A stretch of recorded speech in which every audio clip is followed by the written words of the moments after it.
For fajitas, you're going to take your sliced up chicken, and then you're going to sprinkle on your fajita seasoning. I like to add a little bit of seasoned salt also.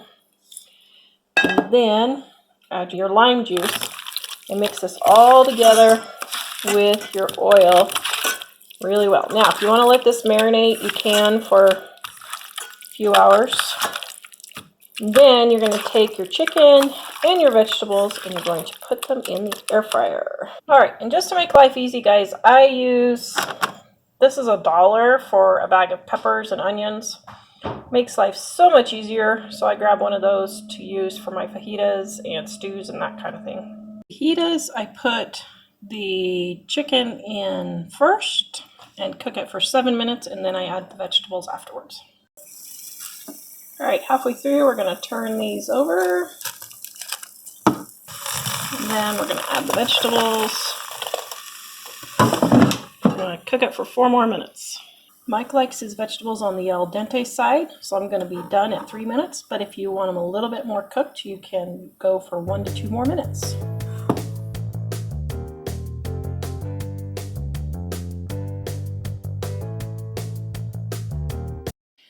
All right, guys, this recipe is just super easy. All I do is take my defrosted chicken, put it in my air fryer bucket, then sprinkle or spray. You can either use cooking spray or I like avocado oil. And then sprinkle seasoned salt on one side. Turn it over. Put more oil. Sprinkle with seasoned salt. And then we're going to put this in our air fryer and air fry for 12 minutes. Turning it over at 6 minutes. And then it's ready.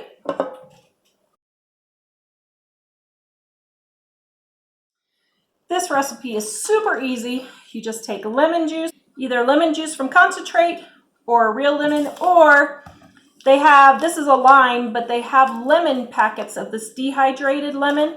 I absolutely love these dehydrated lemon packets. You can keep these and they will last forever.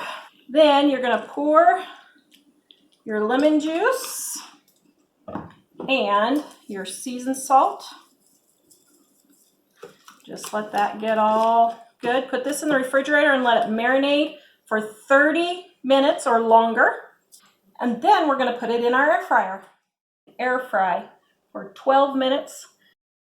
Turning it over at 6 minutes.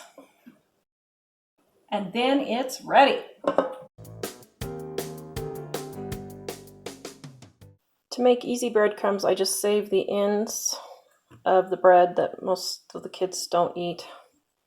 And then I just throw it in the toaster, toast it, or let it sit and dry out, and then I crumble them up and make breadcrumbs.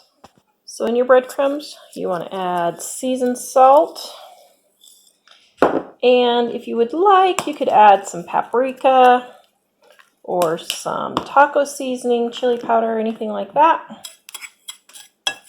Okay, so now these are super thick chicken breasts. So what I'm going to do is I'm going to go in and cut them in half, just so they don't take so long to cook. Then what you're going to do is generously coat your chicken with oil. I don't put the oil in a pan. I just sprinkle a little on and then I just twist all the chicken around and get it well coated. Some people will fill their bowl with oil and then dip it all in, and then you have all this oil wasted. But see, this way you have very little waste. Then what you're going to do is you're going to take your chicken and you're going to dip it in your breadcrumbs, just like so. Put it in your air fryer.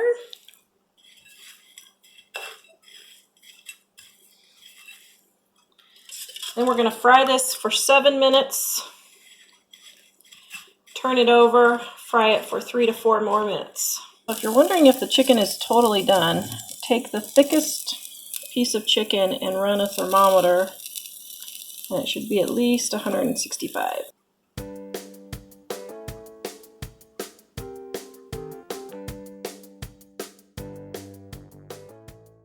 make this recipe, I have my cornstarch, my flour, and my seasoned salt in my bowl.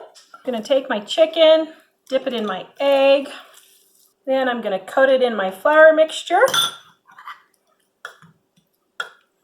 Make sure it's well coated. Then I put them on a plate and spray one side really well with cooking spray.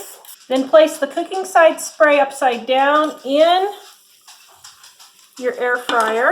Then we're going to spray the other side with cooking spray. All right, if you want to make sure your chicken is done, just put in a meat thermometer and it needs to be 165 degrees. Mine's done. And we're going to put it on our plate. You have yummy chicken nuggets. The Dining on a Dime cookbook, where you can eat better, spend less. We have a new hardcover with full color pictures and over 1,200 recipes and tips to help you save money on your grocery bill. Check it out at livingonadime.com.